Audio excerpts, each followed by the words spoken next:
उत्पत्ति 7। और यहोवा ने नूह से कहा, तू अपने सारे घराने समेत जहाज में जा, क्योंकि मैंने इस समय के लोगों में से केवल तुझी को अपनी दृष्टि में धर्मी देखा है।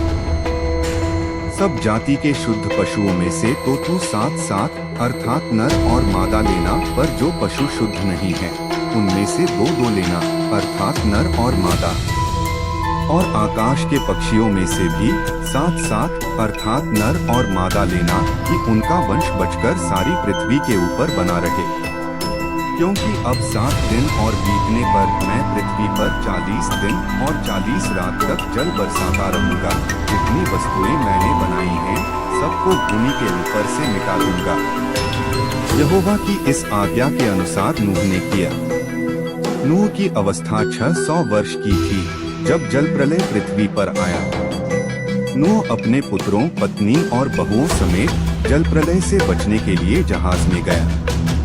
और शुद्ध और अशुद्ध दोनों प्रकार के पशुओं में से, पक्षियों और भूमि पर रेंगने वालों में से भी 2-2 अर्थात नर और मादा जहाज में नूह के पास गए, जिस प्रकार परमेश्वर ने नूह को आज्ञा दी थी। 7 दिन के उपरांत प्रलय का जल पृथ्वी पर आने लगा। जब नूह की अवस्था के 600वें वर्ष के दूसरे महीने का 70वां दिन आया, उसी दिन बड़े गहरे समुद्र के सब सोते फूट निकले और आकाश के झरोखे खुल गए।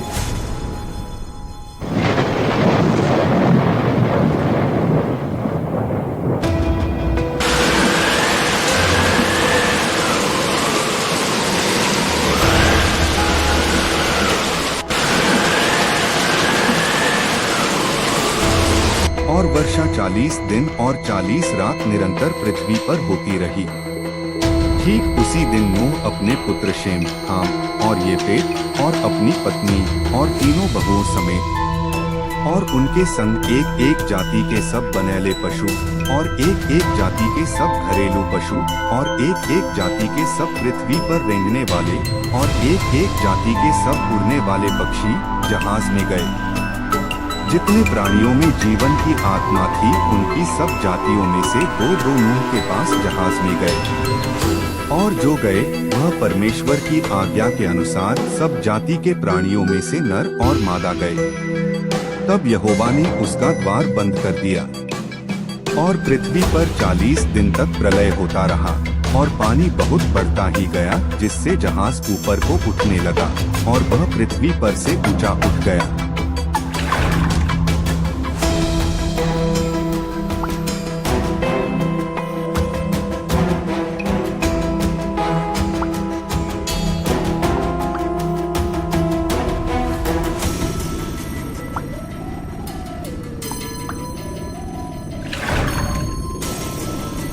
और जल बढ़ते बढ़ते पृथ्वी पर बहुत ही बढ़ गया और जहाज जल के ऊपर तैरता रहा।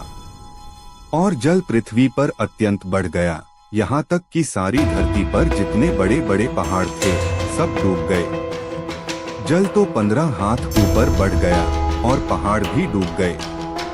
और क्या पक्षी, क्या घरेलू पशु, क्या बनैले पशु और पृथ्वी पर सब चलने वाले प्राणी और जितने जंतु पृथ्वी में बहुतायत से भर गए थे, वे सब और सब मनुष्य मर गए। जो स्थल पर थे उनमें से जितनों के नथनों में जीवन का श्वास था सब मर मिटे। और क्या मनुष्य, क्या पशु, क्या रेंगने वाले जंतु, क्या आकाश के पक्षी जो भूमि पर थे, सो सब पृथ्वी पर से मिट गए। केवल नूह और जितने उसके संग जहाज में थे वे ही बच गए। और जल पृथ्वी पर 150 दिन तक प्रबल रहा।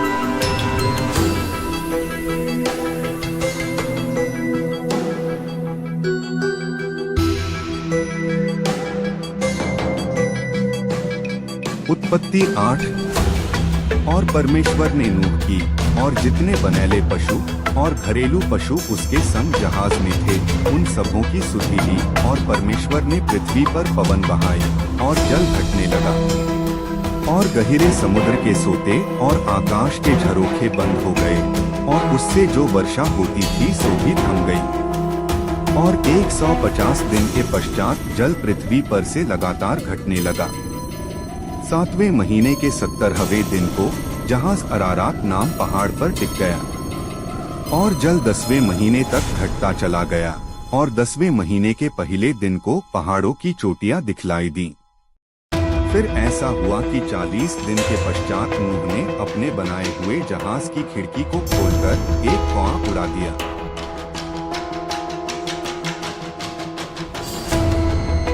वह जब तक जल पृथ्वी पर से सूख न गया तब तक कौआ इधर उधर फिरता रहा। फिर उसने अपने पास से एक कबूतरी को उड़ा दिया कि देखे कि जल भूमि से घट गया कि नहीं। उस कबूतरी को अपने पैर के तले टेकने के लिए कोई आधार नहीं मिला, सो वह उसके पास जहाज में लौट आई। क्योंकि सारी पृथ्वी के ऊपर जल ही जल छाया था, तब उसने हाथ बढ़ाकर उसे अपने पास जहाज में ले लिया। तब और 7 दिन तक ठहरकर उसने उसी कबूतरी को जहाज में से फिर उड़ा दिया। और कबूतरी सांझ के समय उसके पास आ गई तो क्या देखा कि उसकी चोंच में जलपाई का एक नया पत्ता है। इससे नूह ने जान लिया कि जल पृथ्वी पर घट गया है।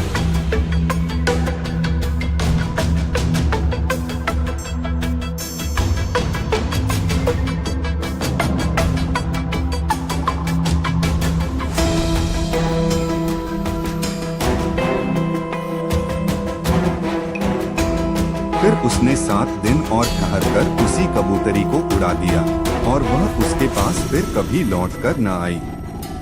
फिर ऐसा हुआ कि 601 वर्ष के पहले महीने के पहले दिन जल पृथ्वी पर से सूख गया। तब नूह ने जहाज की छत खोलकर क्या देखा कि धरती सूख गई है। और दूसरे महीने के 27वें दिन को पृथ्वी पूरी रीति से सूख गई। तब परमेश्वर ने नूह से कहा, तू अपने पुत्रों, पत्नी और बहुओं समेत जहाज में से निकल आ। क्या पक्षी, क्या पशु, क्या सब भांति के रेंगने वाले जंतु जो पृथ्वी पर रेंगते हैं, जितने शरीरधारी जीव जंतु तेरे संग हैं, उस सब को अपने साथ निकाल ले आ कि पृथ्वी पर उनसे बहुत बच्चे उत्पन्न हों और वे फूलें फले और पृथ्वी पर फैल जाएं। तब नूह और उसके पुत्र और पत्नी और बहुएं निकल आईं।